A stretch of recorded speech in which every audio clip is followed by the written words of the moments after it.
Sus asientos. Los niños pueden ir a sus clases con sus maestros. Los niños de verdad, no los que se sienten niños ni nada por el estilo. Los que son niños pueden proceder. Esto de cómo uno se siente, Dios mío, cada día está peor, ¿eh? Wow. Muy bien. ¿Cuántos están contentos hoy? Me alegra mucho. Vamos a dar inicio a nuestro mensaje del día de hoy que hemos titulado Fijando la mirada en Jesús. Dice Hebreos capítulo 12, versículo 22, que es el texto central sobre el cual va a girar todo el mensaje. Dice, fijemos la mirada en Jesús, el iniciador y perfeccionador de nuestra fe, quien, por el gozo de lo que esperaba, soportó la cruz, menospreciando la vergüenza que ello significaba. Y ahora está sentado a la derecha del trono de Dios. Vemos que Jesús, cuando vino a este mundo, en la última cena, Él le comentó a sus discípulos que en el mundo tendremos aflicción, en el mundo tendrán aflicción, lo dijo. Pero confíen porque yo he vencido al mundo. Esa es una de las palabras, una de las frases más célebres que usted podrá encontrar, porque Jesús venció al mundo como ser humano. No venció al mundo como Dios, puesto que Él siguió siendo Dios, nunca dejó de ser Dios. Pero todo lo que Él hizo, todo su esfuerzo, todo su sacrificio, absolutamente todo lo que sufrió y todo lo que padeció, lo padeció como hombre. Y eso tuvo que haber sido extremadamente difícil. Porque, ¿qué hacemos nosotros cuando estamos enfermos? ¿Qué hacemos nosotros cuando sentimos dolor? Cuando nos cortamos, alguien nos hiere, alguien nos lastima. Y cuando el dolor es prolongado, llega un punto de desesperación que uno hasta haría cualquier cosa por dejar de sufrir. La diferencia entre nosotros y Cristo es que nosotros no necesariamente tenemos los recursos para suspender el dolor así mismito. ¿Cierto o falso? ¿Cómo nos encantaría a nosotros hacer así, ¡pap! Y que se me acabe el dolor de cabeza? ¡Ay, que se me acabe el problema con el estómago! ¡Y que se me acabe el achaque! Y que se muera la suegra, aquellos que no gustan de la suegra. Pero no podemos hacer con un chasquido algo que ocurra. No puede ser. Sin embargo, Jesús sí podía. Porque siendo Dios tenía todo el potencial, todo el poder y el acceso del mundo para hacer que las cosas simplemente, lo malo dejara de ocurrir. Y no lo hizo. ¿Alguna vez se había puesto a pensar en eso?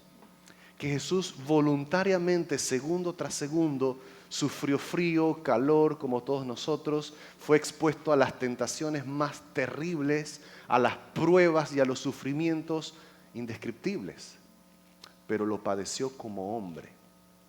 Y terminado el momento, Jesús le dice a todos sus discípulos, yo he vencido al mundo. Así que aunque en el mundo tengan aflicción, no se preocupen, yo vencí al mundo y yo estaré con ustedes todos los días hasta el fin del mundo. Entonces, Jesús es nuestro modelo, es nuestra plataforma, nuestra roca a seguir. Sobre Él nosotros nos podemos fundamentar sin ningún problema y sabemos que Él es, como dice, la roca inconmovible de los siglos.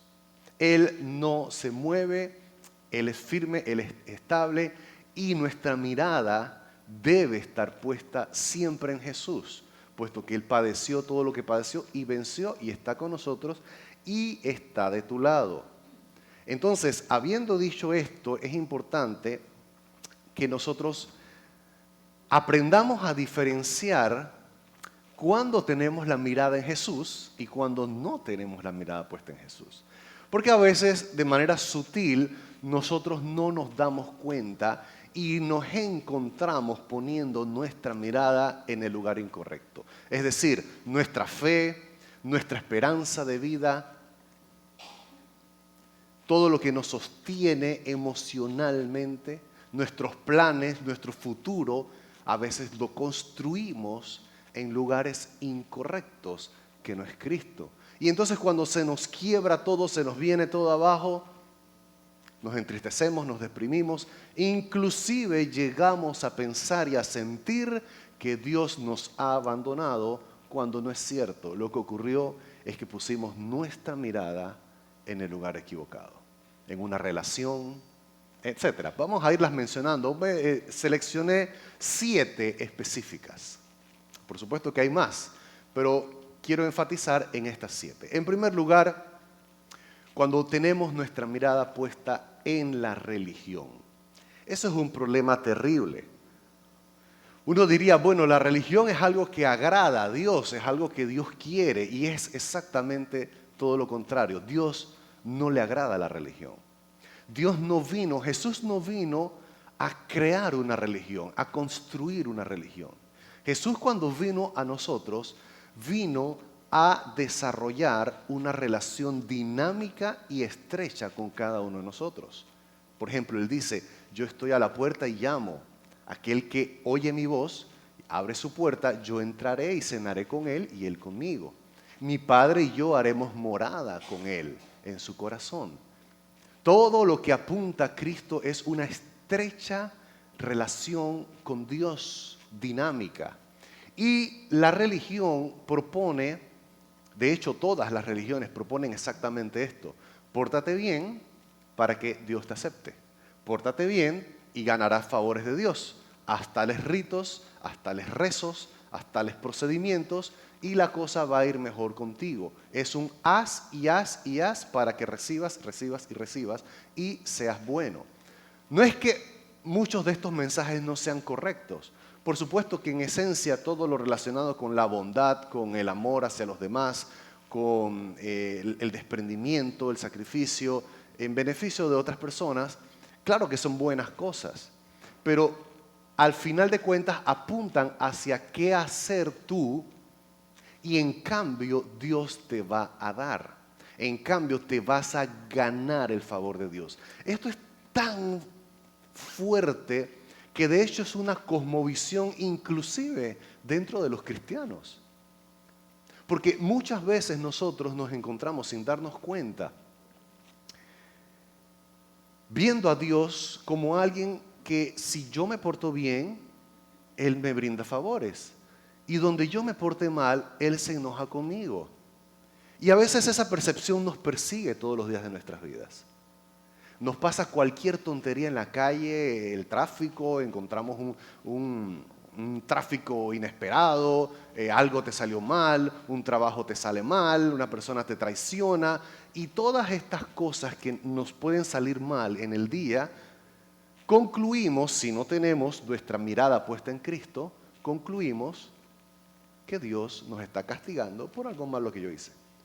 Porque Dios no tiene su favor conmigo, tendrá su favor con el pastor Hugo, a ese sí lo mima, a ese sí lo trata bien, pero a mí yo oro y nada que me escucha.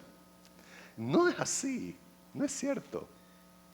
Pero cambiar una cosmovisión es muy difícil, porque no solamente es un tema de cómo tú piensas, es un tema de cómo tú te sientes.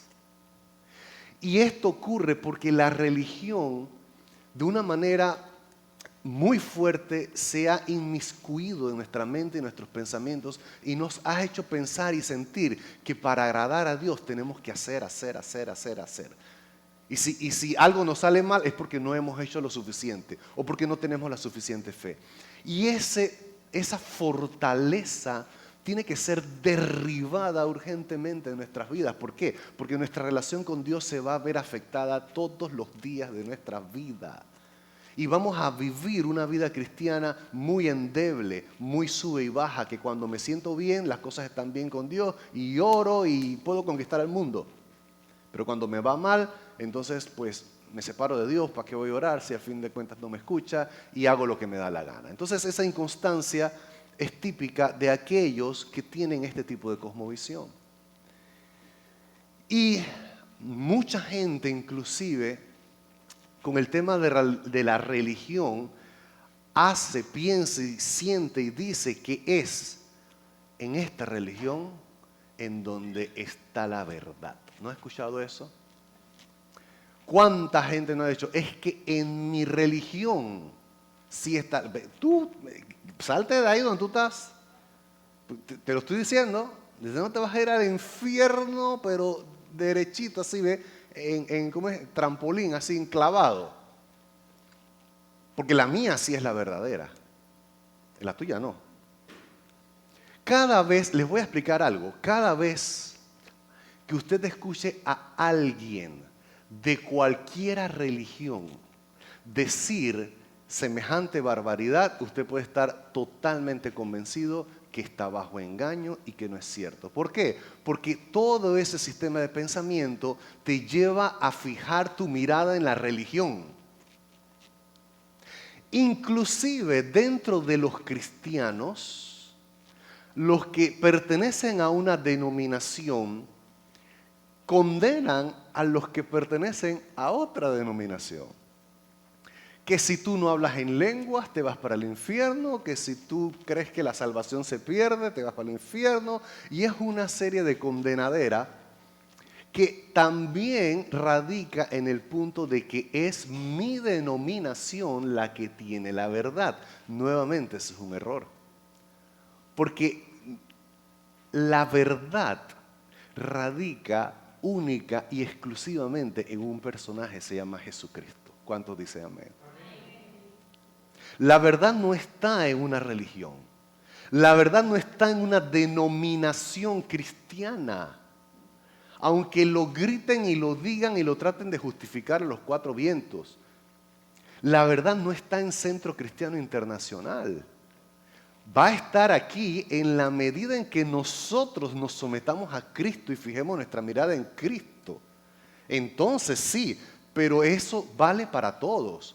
Todos aquellos que ponen su mirada y su fundamento en Cristo estarán en la verdad, pero estarán en la verdad no por la denominación a la que asisten, estarán en la verdad porque están en Cristo.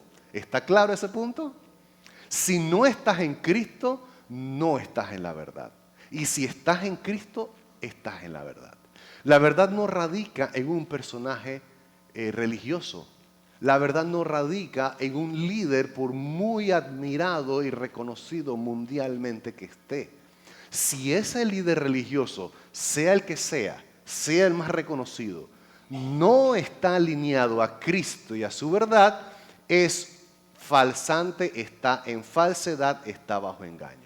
Mientras cualquier líder político, religioso, está en Cristo, es decir, admite y se somete a las verdades de Cristo, o es decir, a las verdades bíblicas, entonces esta persona, este líder, este ser humano, estará en Cristo porque está poniendo su mirada en Jesús. Puestos los ojos en Cristo, el autor y consumador de la fe. Con esto se derrumban estas tantas polémicas inútiles, innecesarias que hay de cuál religión es la verdadera o no. Cristo no nos mandó a ir a una religión. Cristo nos vino a reconciliar con Dios. Cristo vino a que la relación entre Dios y el ser humano sea real y efectiva. Y por medio de su Espíritu Santo, nosotros podemos conectarnos con Dios, podemos escuchar su voz. Él nos habla, nosotros podemos acudir a Él con toda la confianza del mundo, derramar nuestros corazones, decirles nuestros pensamientos y nuestros sentimientos. Y Él está con nosotros y nos escucha.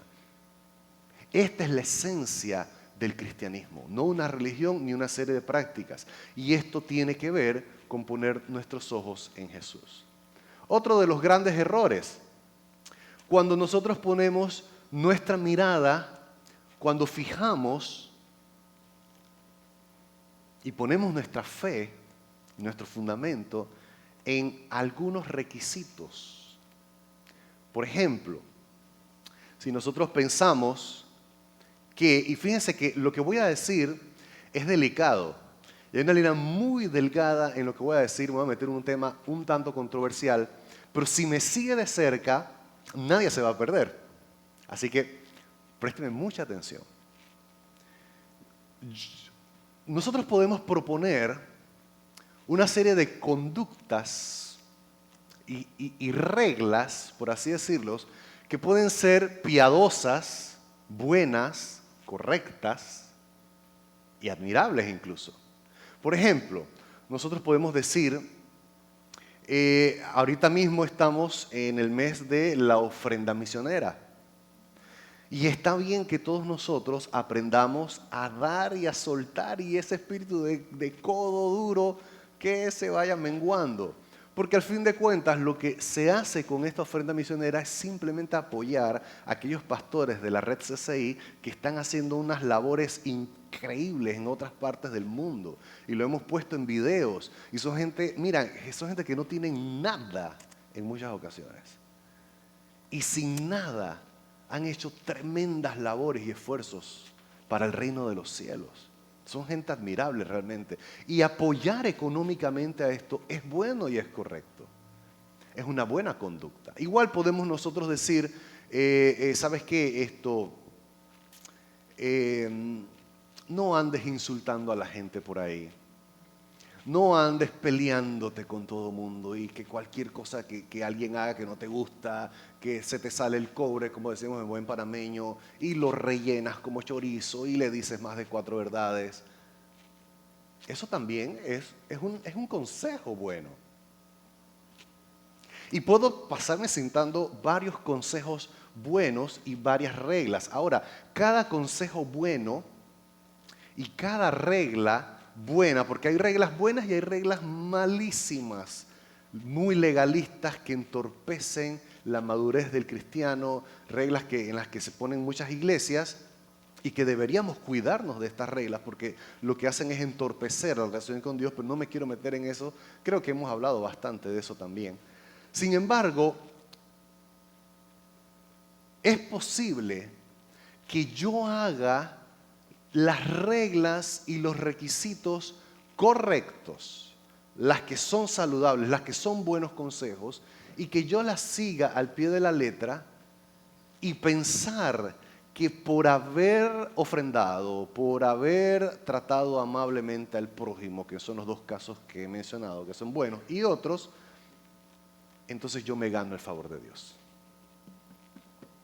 Y que por hacer bien las cosas y venir a la iglesia y levantar mis manos y cantar alabanzas, que es bueno y que les aconsejo que lo hagan, que se conecten en la adoración, que por yo hacer 1, 2 y 3 y 4 y 5, las cosas me deben salir bien.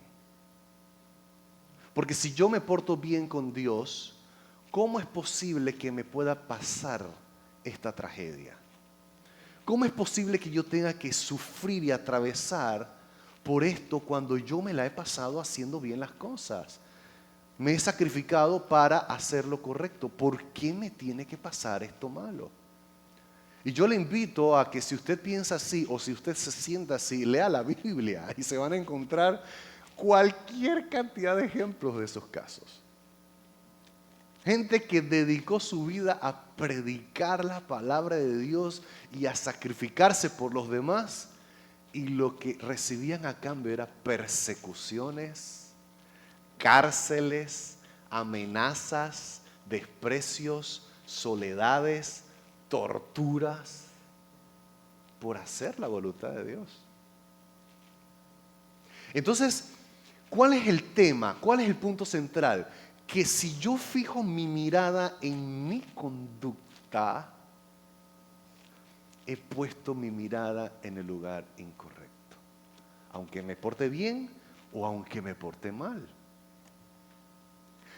Nosotros tenemos que entender claramente que nuestra mirada está en Jesús. Sea que me porte bien o sea que me porte mal. Jesús es mi roca. Jesús es mi fortaleza, es mi amparo. Mi pronto auxilio en la tribulación. Es quien me puede dar la paz que yo tanto anhelo.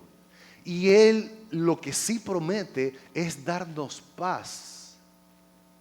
Pero con esa paz vino una promesa, juntamente con esa paz vino una promesa, que vamos a tener aflicción. Entonces poner nuestra mirada en Jesús significa también entender lo que Él dijo. Significa, si en el mundo tendrás aflicción, debo entender que cada aflicción que me pasa no es consecuencia de que me porté mal. Y que cada bondad que me pasa o cada cosa buena no es porque yo me porté bien y me lo merezco y Dios me está simplemente actuando porque yo me porté bien. Porque en ese caso yo estoy poniendo mi mirada en mí, en mi conducta. Y eso tiene que romperse en nuestras vidas, en nuestros sentimientos, en nuestra manera de pensar. De una vez por todas. ¿Por qué? Porque nuestra mirada es Cristo. Mira, te portas mal, no es que Jesús te va a amar menos. Y te portas bien, no es que Jesús te va a amar más. Él te ama incondicionalmente. Y tiene los brazos abiertos y está dispuesto a recibirte cada vez que te quieras acercar con Él, hayas hecho lo que hayas hecho.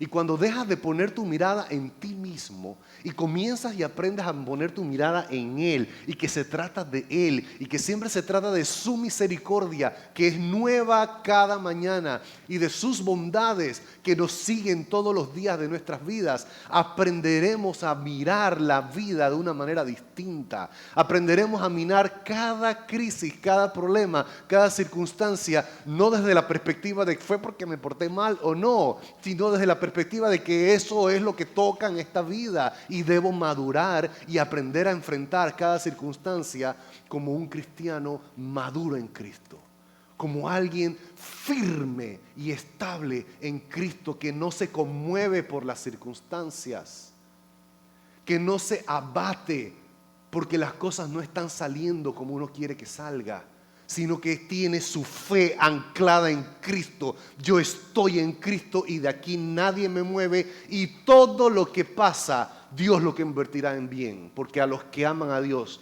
todas las cosas le ayudan a bien. Es importante tener nuestros ojos fijados en Cristo, puestos en Cristo, no en mí, no en la gente, no en la religión. Pero vamos a seguir, que esto se va a poner candente. La autogratificación.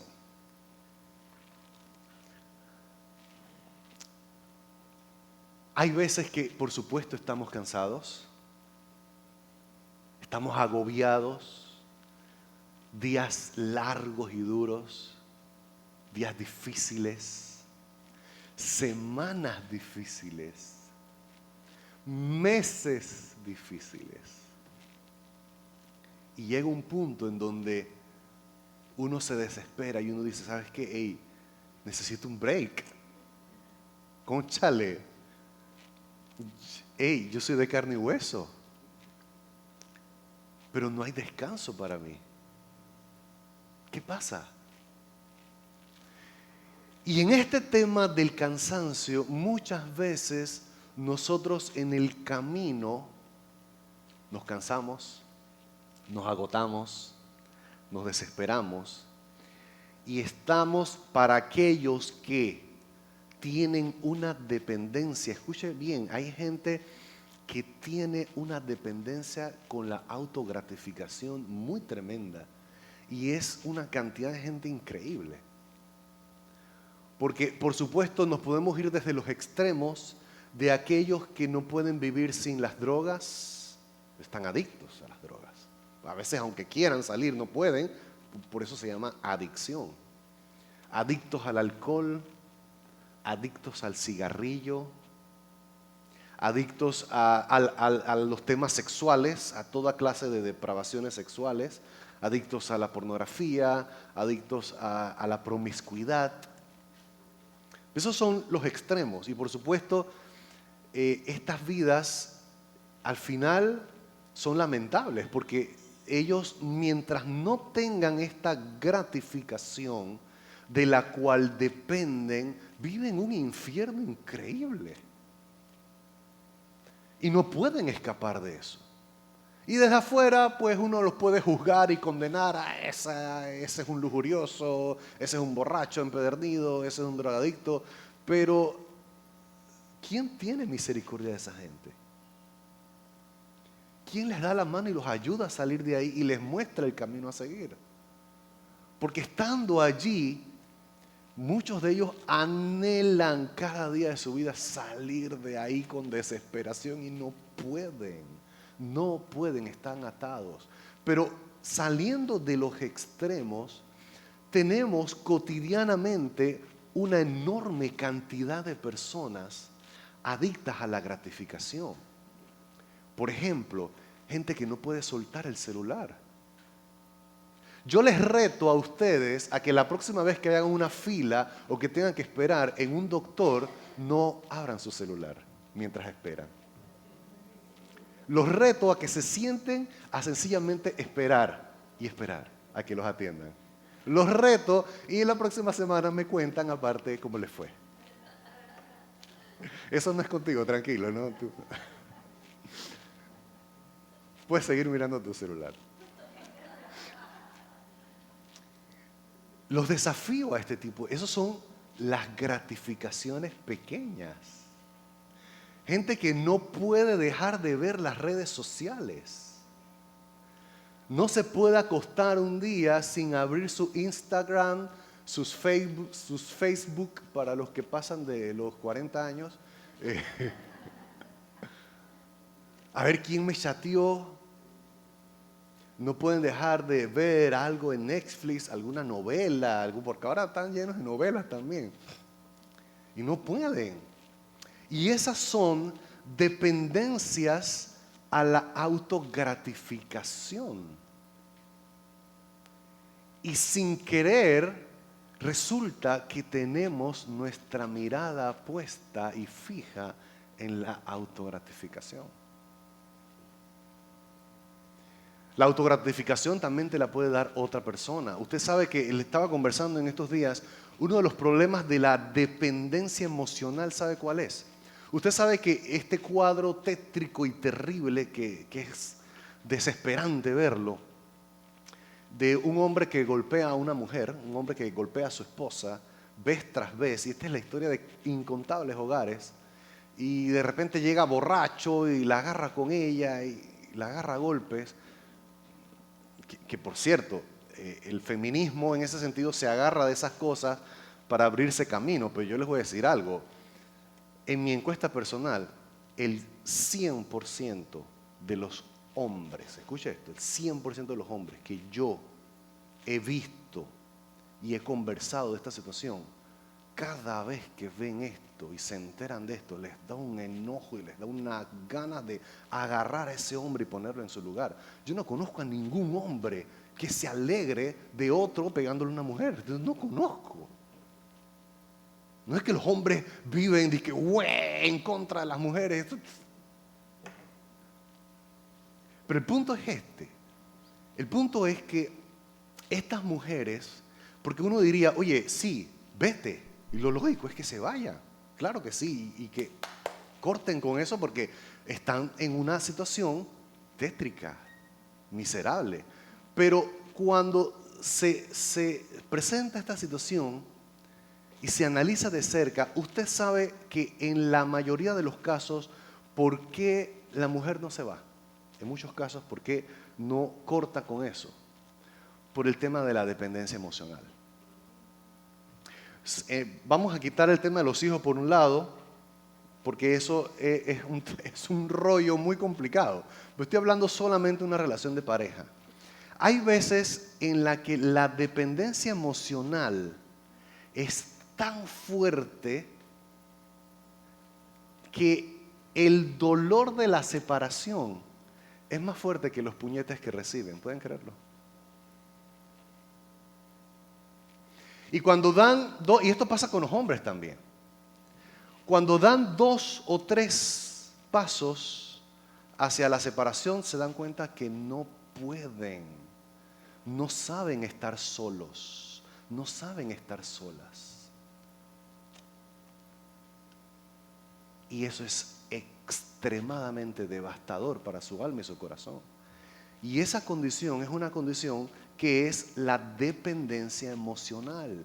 Es cuando tú fijas, al final de cuentas, es que tú fijas tu mirada en la relación. Y esa pareja tuya lo es todo para ti. Y el problema de fondo es exactamente el mismo, la autogratificación. Es lo que me hace sentir bien. En este caso es que es mi pareja quien me hace sentir bien. Es mi pareja quien me da sentido de vida. Es la pareja quien me hace sentir vivo, y cuando esa pareja no está, es como si estuviera muerto. Y algunos lo dicen, prefiero morirme a que no estás. Y hay canciones así, bueno, me voy a perder mucho tiempo en ese sentido. Cuando fijamos nuestra mirada en las necesidades, ojo con eso. Yo no estoy hablando ahora de gratificación, no estoy hablando de caprichos, ahora estoy hablando de necesidades. Son cosas que necesitas. Tú necesitas un techo donde dormir, una cama, un lugar donde estar. Tú necesitas comer, necesitas oxígeno, necesitas tener salud, necesitas un trabajo para producir y poder pagar tus cuentas. Y podemos hablar de una serie de necesidades que son reales y que son genuinas. ¿Qué pasa con el tema de nuestras necesidades? Nosotros muchas veces, sin darnos cuenta, hacemos que toda nuestra vida gire en función de mis necesidades.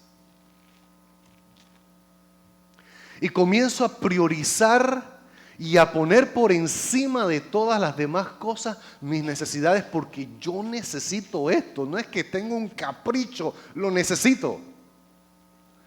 Y cuando las necesidades pasan a ser el fundamento de nuestra vida, cuando todo gira alrededor y en función de mis necesidades, estoy quitando mi mirada en Cristo.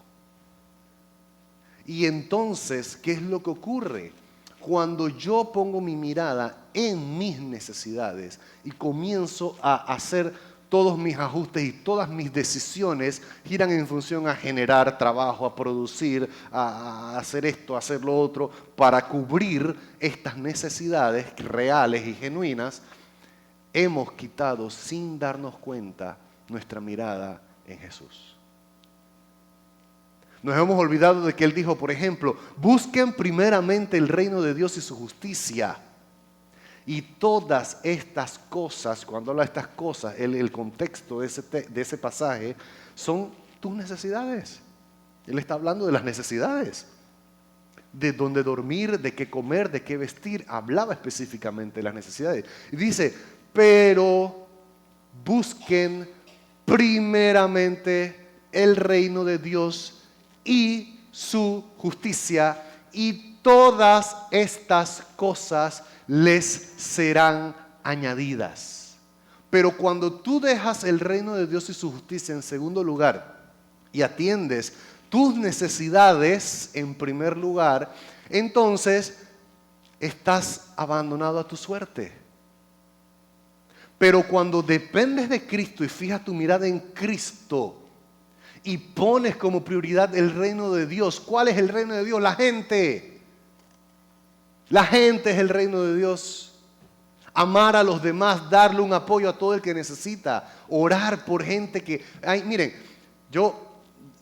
hay gente tesa, hay gente con un corazón duro, pero el que tenga un corazón duro no necesariamente quiere decir que tú vayas a despreciar a esa persona. Hay veces que se trata de un familiar. A veces que se trata de un amigo muy querido, pero no le entra, no recibe ni transmite. Y ya tú sabes que has agotado todos los recursos, pero eso no quiere decir que todo se ha perdido. Puedes orar por esa persona. Puedes invertir tiempo y doblar rodillas por esa persona hasta que Dios haga algo. Porque al final de cuentas tú nunca puedes hacer nada. Uno no puede convencer a nadie, pero el Espíritu Santo es el que trae convicción y trae convicción de pecado. Y puedes orar y rogar a Dios y tocar la puerta. Y sí puedes hacer algo porque es Dios el que hace algo al final. Estás poniendo el reino de Dios cada vez, primero, en primer lugar, cada vez que inviertes tu vida en otras personas, aunque sea orando por alguien específico, Señor, ese jefe, llévatelo de una vez. No, pero que si quieres que se convierta, pero oren, amen a los demás. Inviertan sus vidas en otros. Y cuando ponemos a Cristo en primer lugar y fijamos nuestra mirada en Él, lo que Dios promete lo cumple. Entonces, ¿qué hace Dios? Dios se encarga de tus necesidades. Y las va añadiendo de una forma mucho más excelente de lo que tu esfuerzo lo hubiera podido lograr. Y puedo dar cualquier cantidad de testimonios en esa dirección. ¿Cuántos pueden dar testimonio en esa dirección? Cuando ven la mano poderosa de Dios supliendo y abriendo puertas y todas las cosas que tú con tu esfuerzo ni siquiera podías lograr. Eso es cuando fijas tu mirada en Cristo. Entonces fíjense estas cositas cuando vamos poniendo nuestra mirada en el lugar incorrecto y no nos estamos dando cuenta. Religión, requisitos, autogratificación, necesidades, pero vamos a seguir. Crisis mundial. Malas noticias. ¿A cuántos les ha devastado alguna vez una mala noticia? No estoy hablando en el ámbito personal o familiar, estoy hablando malas noticias que tú escuchas en la televisión, en las redes sociales, las guerras. Llega un punto en donde uno escucha tantas malas noticias que uno es insensible ya a eso. Que se explotó en un bus y se murieron 45 personas. De modo, otro más. Ya cayó una bomba y una gente se quedó encerrada 20 no sé cuántos días y sin comer y ahí mismo... Señor, reprenda al diablo. Ya ni modo. Llega un punto en que uno es insensible, pero ¿cuántos no hemos visto una noticia que nos ha devastado y desgarrado el alma y el corazón y nos hemos identificado con ese sufrimiento y uno dice, pero ¿qué es esto? ¿Qué clase de mundo estamos viviendo? ¿A cuántos le ha pasado? Noticias que te dejan mudo. Y el problema con esto es que la sociedad va de mal en peor. ¿Cuántos están conscientes de lo que es la Agenda 2030? O sea que el resto no. Voy a hablar dos cositas rapidito de la Agenda 2030, pero las organizaciones que controlan y dominan el mundo entero.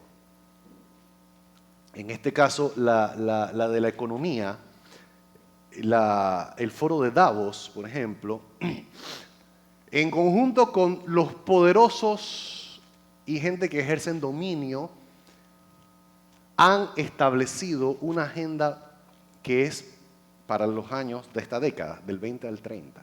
Y se supone que para el 2030 nosotros tendremos un mundo completamente distinto. Entre esas cosas están destinados a, en primer lugar, borrar las fronteras. Estamos hablando hoy en día del ciudadano del mundo. Para someter todo a un solo gobierno que domine el mundo entero. ¿A qué le suena eso? Cualquier parecido con Apocalipsis es pura coincidencia.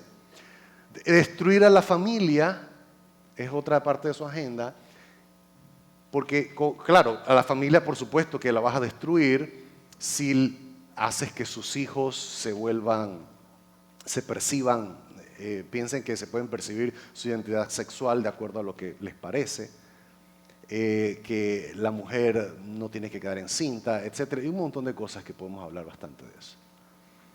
Y otra de las agendas es infiltrar a los cristianos. Actualmente, hoy por hoy, en las iglesias hay gente infiltrada y nadie sabe quiénes son. Y uno jura que wow, incluyendo pastores. Y esto apunta a que, por ejemplo, una de las cosas que se está tramando para que ocurra el 2030 es que va a desaparecer la propiedad privada. Usted no va a ser dueño de nada, absolutamente de nada.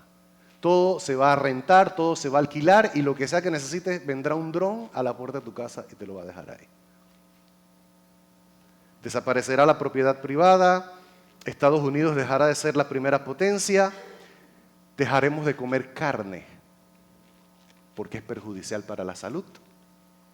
Así que váyanse despidiendo. Si a usted le gusta un buen filete miñón o un pollo asado, pues para el 2000, coma todo lo que pueda ahora, porque para el 2030 eso será muy ocasionalmente. De acuerdo a esta agenda, 1.000 millones de indocumentados ilegales se movilizarán. Imagínense, si nosotros no podemos con unos cuantos cientos de miles, ¿qué va a pasar con el mundo entero cuando se exilie o se expulse 1.000 millones de ciudadanos? La intención de esta, por supuesto que van a tener buenas razones para mandar a 1.000 millones de personas a otros países como ilegales. Y sacarán algunas que otras argumentos para hacerlo y sostenerlo, pero la intención no es esa. La intención es que con 1.000 millones de gente inmigrando a otros países, cualquier país se desestabiliza. Y la idea es desestabilizar completamente y hacer desaparecer la democracia para someter el mundo a este gobierno mundial, quien tendrá la solución a todos estos problemas. Tendremos más viajes interespaciales, llegaremos a Marte y sugieren que podremos encontrarnos con extraterrestres. ¿Qué les parece? Y por último, que parece ser una de las cosas buenas en la Agenda 2030, no nos moriremos esperando donación de órganos, porque los órganos los harán de manera artificial gracias a las impresoras 3D. Así que esta es la Agenda 2030 y por si usted cree que estamos jugando al cristianito, ya no es tiempo de eso. Estamos en los últimos tiempos.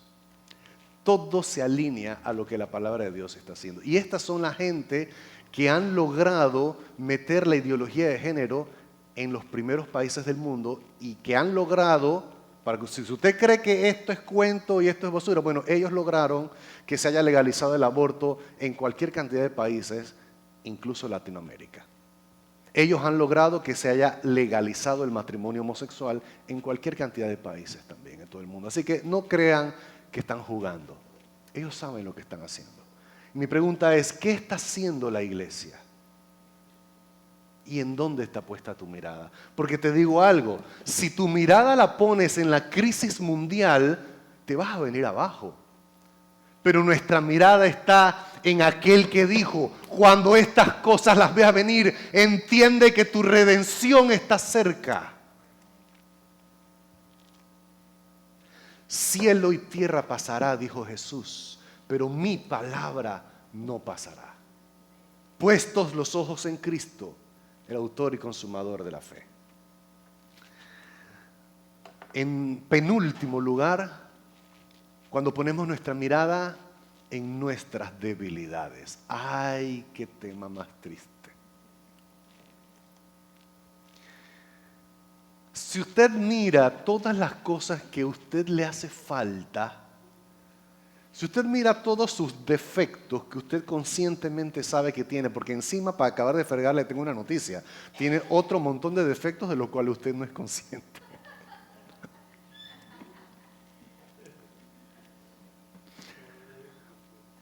Pero si nosotros nos ponemos a mirarnos en conforme a, ay, es que mi carácter, ay, es que mis ojos son muy necios, no puedo con esto. O es que, ay, es que yo no soporto a fulanito. Si usted comienza a mirarse con las debilidades que usted sabe que tiene, su fe se va a venir abajo. Y si usted se pone a mirar y a medirse en función de cada fracaso, espiritualmente hablando, también se viene abajo. En función de cada cosa que no logra en su caminar cristiano y no lo logra, y ay, yo quería ya para finales de este año estar orando y leyendo la Biblia todos los días. ¿Y cuántas veces lo lograste? 3 días al año.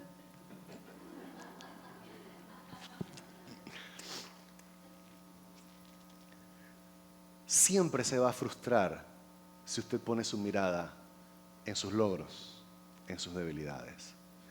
Pero le tengo una buena noticia. Cuando usted mira y pone su mirada en Cristo, usted se va a ver a usted mismo de la manera en que Cristo lo ve a usted. Cristo lo ve valioso, Cristo lo ve vencedor, Cristo lo ve. Acuérdense de esto, Cristo ve todo el libro completo de su vida. Él sabe cómo ha sido su pasado. Él sabe en dónde usted está hoy por hoy. Todas las debilidades que tiene, todo eso lo sabe. Pero también sabe cómo va a terminar. Él conoce el capítulo final de tu libro y conoce tu historia. Y está contento contigo. Él te sonríe hoy en este momento. Te abraza y te alienta y dice, sí, sí es cierto, has caído, has resbalado, pero tú sabes qué, aquí vas a vencer, así que ánimo, ánimo, de pie, levántate, porque vas a vencer. Vamos, sí es cierto, has lidiado con este pecado o con esta debilidad muchos años, pero adivina, vas a alcanzar la victoria. Yo te voy a dar la victoria, todavía no la has alcanzado, pero la vas a alcanzar. Vas a llegar. Tú sigue teniendo fe en mí. Tú sigue caminando conmigo de la mano. No te me separes, no te me apartes, no te pierdas, no dejes de orar porque no estás viendo la respuesta todavía. No dejes de venir a mí porque tú no ves que estás venciendo tu carácter. No, tú sigue viniendo constantemente. Acuérdate que mis misericordias son nuevas cada mañana. Acuérdate que yo te sonrío cada día y que las dificultades que atraviesas cotidianas no tienen nada que ver con tu conducta. Es lo que ya yo advertí, en el mundo tendrán aflicciones. No te separes, ven conmigo, ven, yo te llevo de la mano. No te pierdas porque aquí, en este capítulo, vas a vencer. En este capítulo dominarás tus debilidades. En este camino serás vencedor y serás fuerte y estarás contento. Así que hoy por hoy, iglesia, anímate en el nombre de Cristo y no te veas en conforme a tu mirada. Pon tu mirada en Cristo. Y en último lugar, cuando ponemos nuestros ojos en el sufrimiento.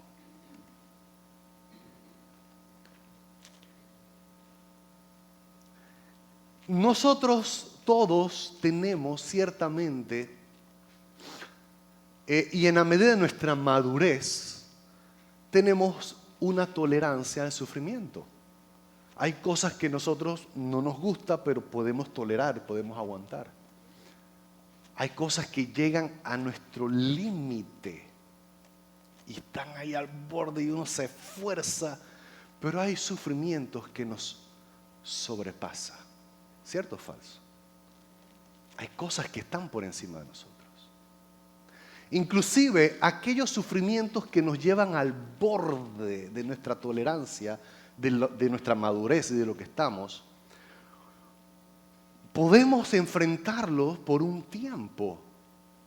Pero ¿qué pasa cuando es prolongado? Cuando la situación no cambia y pasan los meses, y pasan los años, y estás en ese hueco. Ahí se quiebra la fe de muchos. Y ahí es donde corremos el riesgo de sentirnos abandonados por Dios. Y corremos el riesgo de quitar nuestra mirada de Cristo y enfocarnos en nuestro dolor y en nuestro sufrimiento. A lo mejor usted ha estado o usted ha visto a alguien en depresión. Cuando una persona está en depresión, no razona correctamente, ni siquiera razona correctamente. Y no tiene manera de ver la luz por ningún lado, no tiene manera de ver esperanza, ni futuro, ni cómo salir de allí. Y aunque tú se lo expliques, y aunque probablemente para ti sea obvio la solución, para esa persona no lo es, porque está en depresión. Todos sus pensamientos están nublados. Me recuerda el texto cuando Jesús dijo, si tu ojo es benigno, todo tu cuerpo estará en luz. Pero si tu ojo es maligno, todo tu cuerpo estará en tinieblas y en oscuridad. ¿A qué se refería Jesús con el ojo maligno? El ojo maligno es precisamente cómo tú estás percibiendo la vida y las circunstancias, cómo la estás percibiendo. Si tu ojo es maligno, todo lo vas a malinterpretar y vivirás en oscuridad, en zozobra, en amargura, en dolor, en tristeza, en depresión. Así que mucho tiene que ver con cómo miras tú la vida, cómo interpretas las circunstancias y cómo inclusive cómo interpretas a Dios. Y en este tema, cuando todo gira alrededor del sufrimiento, cuando alguien está sufriendo, por ejemplo, una pérdida terrible, desgarrante, todo gira alrededor de eso. Toda su vida gira y el centro y el foco de su atención es la pérdida. Y en cuanto a la pérdida, nosotros necesitamos entender que aquel que venció,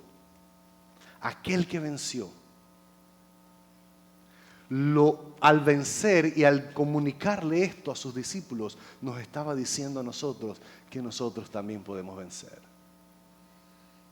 Jesús enfrentó todos los sufrimientos a los que nosotros nos exponemos. Él también ha tenido pérdidas. Él sabe cómo te sientes y está de tu lado. El problema con las falsas expectativas que giran en torno a cuando uno pone su fe en el sufrimiento, cuando uno pone su esperanza o su vista, o sea, cuando uno tiene su mirada fija en el sufrimiento y uno pone su esperanza en que ese sufrimiento se acabe, ese es el problema. Porque al final de cuentas tú no puedes manejar cuándo va a terminar esa situación. Tú no puedes manejar la fecha de cumpleaños de ese dolor. No está en tus manos. No está en tus manos y tienes que aprender a ceder ese control y sencillamente rendirte a Dios y entregarte. No es que así se va a quitar el sufrimiento y el dolor, no. No estoy diciendo eso tampoco. No se trata siquiera de eso. Se trata de que tu mirada esté puesta en Jesús. Se trata de aferrarte a aquel que te va a sostener en el momento de dolor más grande que tú puedas tener. Aferrarte a aquel que está a tu lado.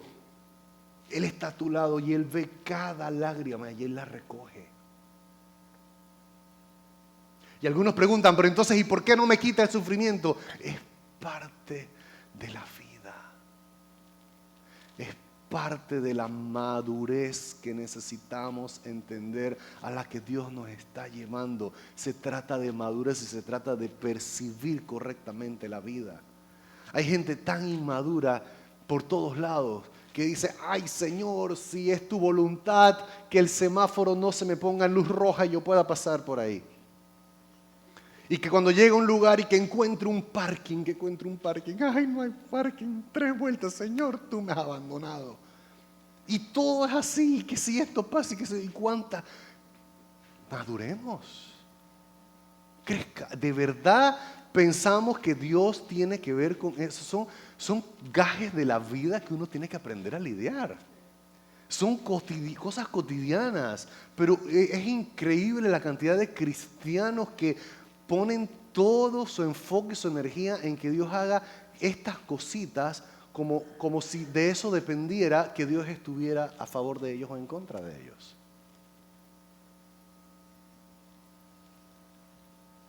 Y quiero que te pongas a meditar en este momento. ¿En dónde está puesta tu mirada? ¿En quién estás confiando? Cierra tus ojos en este momento, inclina tu rostro y medita. ¿En dónde está mi esperanza? Mi esperanza está en que se acabe este sufrimiento en X o en Y momento. Mi esperanza está en que deje de sufrir, en que pare ya la aflicción, o mi esperanza está en que me abandono a Cristo y lo que Él diga y lo que Él haga, eso es lo que yo voy a aceptar en mi vida. ¿En dónde está tu esperanza? Porque hay personas que dicen, es que tú no sabes lo que estoy sufriendo. Tú no sabes mi aflicción, mi dolor, no entiendes mi pérdida. Y algunos dicen, Señor, pero mira mis heridas. Y el Señor Jesús te dice en este momento, mira las mías. Mira mis manos, mira mis heridas, mírame a mí, no te mires a ti. Esas heridas fueron por ti. Esas heridas me costaron para que tú puedas tener paz y vida eterna. No te enfoques en tu dolor. Mírame a mí, te dice el Señor. Mírame a mí. Vamos a orar. Señor, en este momento yo te pido, Dios, por cada uno de mis hermanos aquí presentes. Yo te ruego que tu presencia poderosa venga y nos inunde a cada uno de nosotros. Transforme nuestra manera de pensar y nuestra manera de sentir y nuestra manera de percibir la vida, y que aprendamos de una vez por todas, desde hoy hasta el último de nuestros días, a poner nuestra mirada en ti, Jesús. Que esto no sea negociable. Que en ningún momento nuestra fe caiga, por muy difícil que sea la circunstancia. Yo te suplico, Padre Celestial, que tu presencia no sea parte de nuestras vidas. Te suplico, Dios, que todos los que aún lidiamos con debilidades, aún lidiamos con gratificaciones y con sufrimientos, aprendamos a aferrarnos a ti, porque tú eres el que consume nuestra fe, el autor y consumador, el que la empieza y el que la termina. Tú nos has dado vida eterna, Señor. Yo quiero pedirte en este momento que levantes tus manos si tú quieres rendirte a Cristo en este momento. Tú le dices, Señor, ¿sabes qué? Ya, dejo de pelear. No más. No me quiero aferrar más a mi dolor, a mi sufrimiento, a mis necesidades, a mi agenda. Me rindo a ti en este momento y te coloco como el centro de mi vida. Si esa es tu decisión, levanta tus manos en este momento. Mira estas manos, Señor. Llénales de tu gracia, inúndales con tu Espíritu Santo. Nos rendimos a ti en este momento, Señor. Transforma nuestras vidas. A partir de este momento retomamos el camino, Señor, que habíamos abandonado. A partir de este momento, Señor, nos humillamos ante ti y decimos, ya no más, no peleamos más contigo, nos rendimos a ti, Señor, a tu amor inagotable y a ver la vida de manera correcta, a madurar y a crecer en ti. Así es, así lo pedimos, en el nombre de Jesús. En el nombre de Jesús y en el nombre de Jesús. Denle un aplauso al Señor y Dios. Amén.